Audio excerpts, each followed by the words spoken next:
Hello, my name is Gareth McLearnon, and I'd like to thank you very much for buying my Flute-wise theme for Flute Ensemble. Now, there's a few extended techniques in this particular piece, and so I brought along my performance notes, which you should have at the front of your score, and I'm just going to go through them one by one, because I guess you probably will be teaching them to a group of people, and so I've sort of tried to write down as specifically as possible exactly what we need to do. So I've got my flute, performance notes, and we're ready to go. So, residual tone, this is the first one.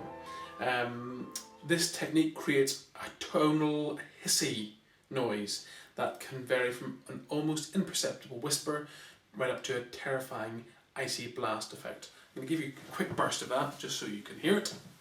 So this is the imperceptible whisper.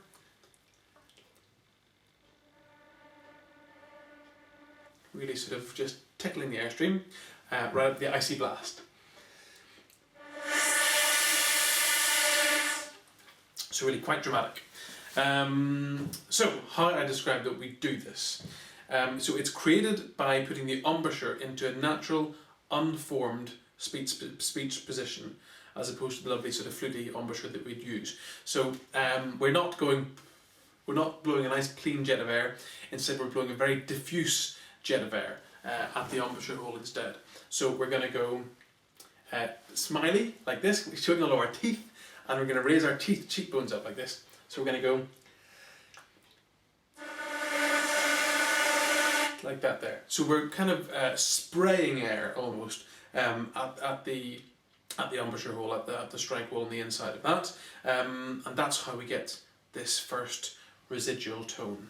And it's, you know, we can really vary the dynamic and the intensity and all sorts. So we can have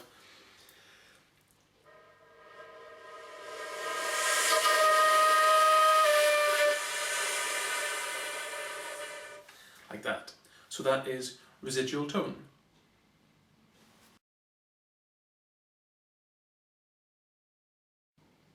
Now, second one, we have explosive articulation.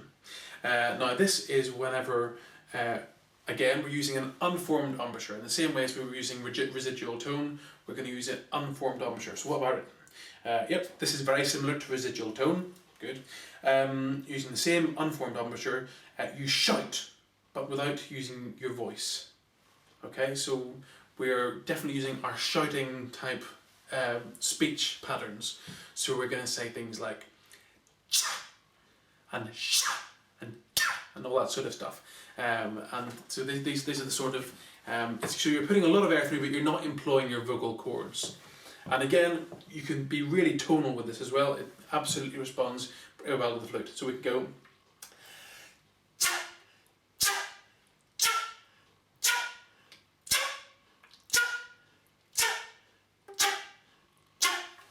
So really, that's really simple. People would normally get this very, very quickly, and you can play around with it, workshop it a little bit, because obviously you're dealing with an ensemble, the whole load of flute players, and so you can get some of them, you know, playing different notes, all the same, may build up chords, and then you can go, you know, to have cha and ka and sha and ke and all these duh, and you know, you can really sort of use all these different types of these explosive articulations. Yeah, so this is probably the easiest one.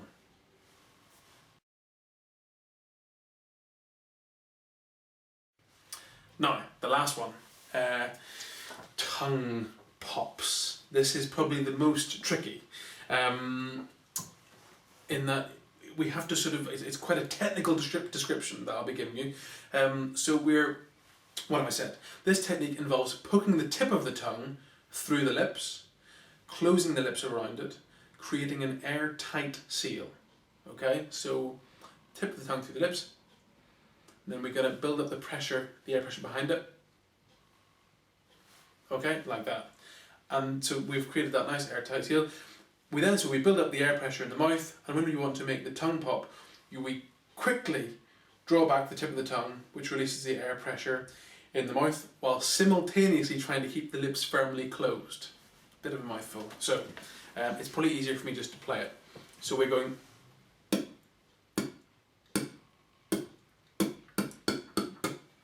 It's maybe a little bit like if you had that grain of rice on the tip of your tongue and you want to spit it across the room, like that.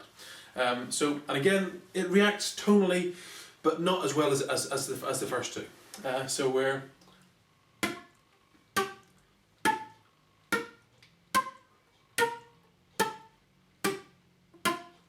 Okay, so that's your tongue pops. Okay. Now, where these are employed, the chas are the ch sounds. They're employed throughout the piece.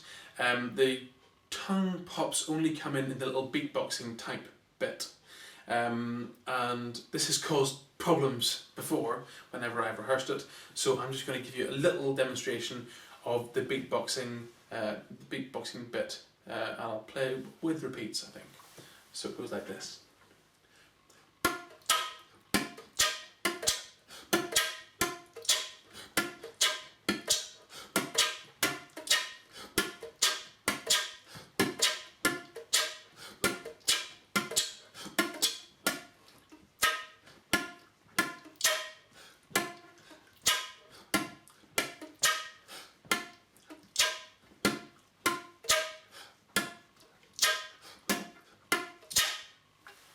So that's the beatboxing bit.